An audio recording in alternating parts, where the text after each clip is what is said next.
I'm Wilf Holt, and I'm team leader of the homeless community team, and we commonly refer to that as Haeata. The job is not large in scope, I guess, but it's very large in scope, depending how you look at it. Three facets of the team.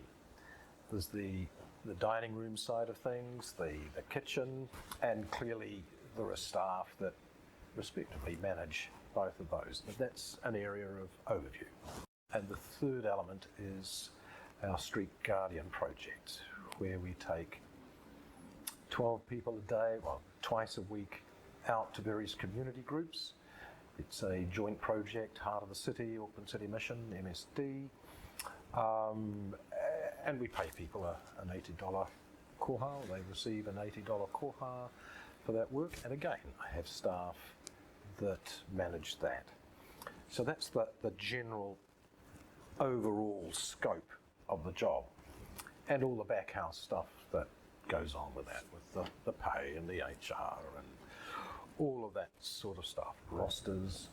It's 7 days a week. I think we can accurately say that Haeata or its predecessors and Drop-In or up at Union Street, we haven't closed in 40 odd years. So we haven't missed a beat in 40 odd years. Now the devil's in the detail. Let's take, for instance, the running of Haeata, the daily meal service. For instance, when we moved from the old Hobson Street site up to our temporary site in Union Street, we did a meal for 200 people that evening. We moved and did a cooked breakfast for 200 people the next morning. But you can imagine all the stuff that happened between the two. And that's ultimately the team leader's responsibility.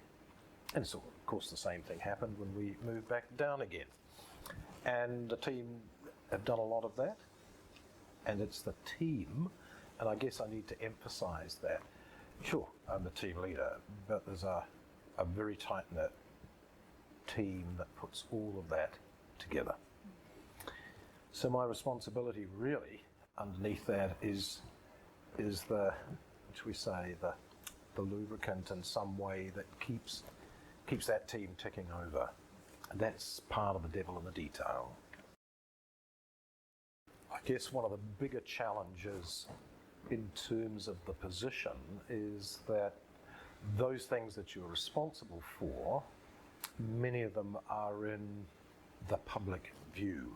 So if there isn't any food on Tuesday morning, then obviously that doesn't reflect well on the team. So much of what the team leader does is about things that are on public view. When you're out here on the floor, you might be attending to something for the team. There might be a maintenance issue that you need to check out, but you're then in a public space, and so a whānau will want to ask you questions, talk about things, and out of that there might be 5 or 6 things that you might need to then follow up on. So whereas your day started with a rough plan, by 9:30 it's like, okay, well, that didn't go quite as I might have hoped, because I've still got to do a whole lot of things in the office.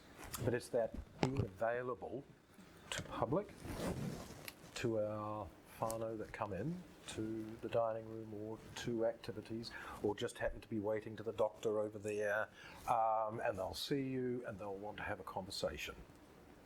Same thing often happens with staff. We're in a position to hold a bit of stuff, for instance, sort of not really team stuff, but it's on behalf of the mission.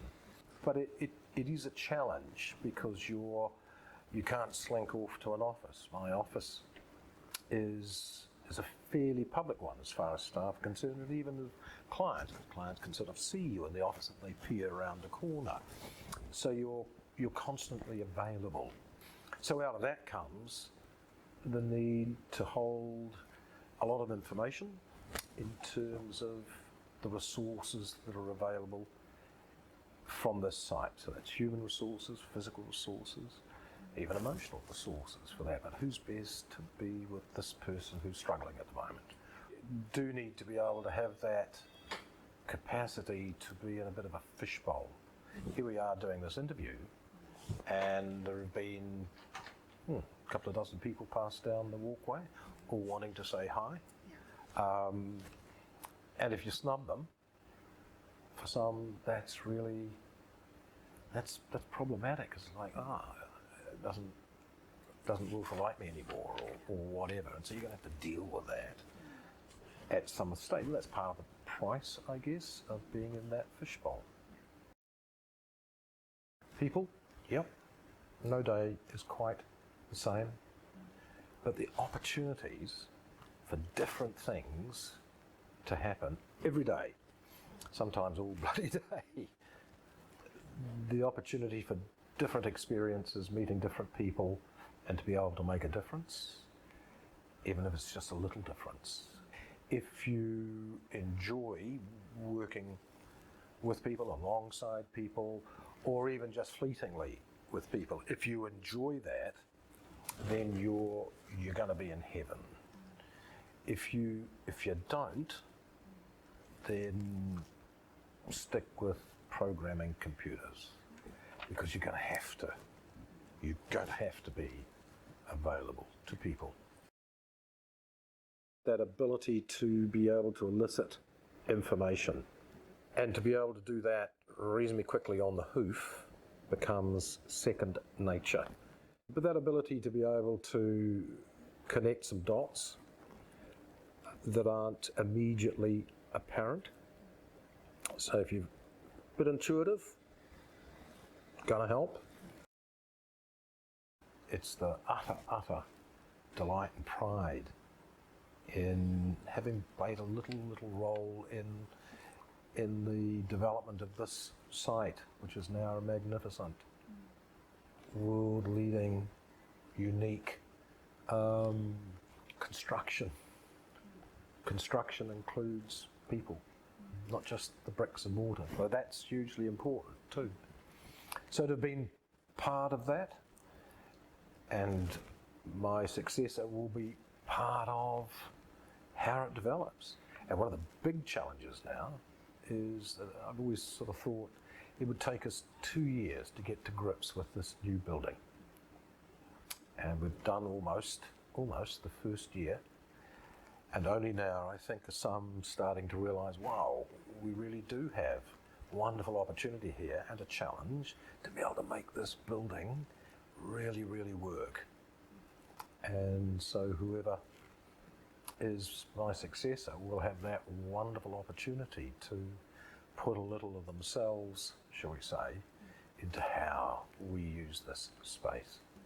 So I think the mission is one of those organisations that can bring out the best in people, perhaps skills that they didn't really realise that they have.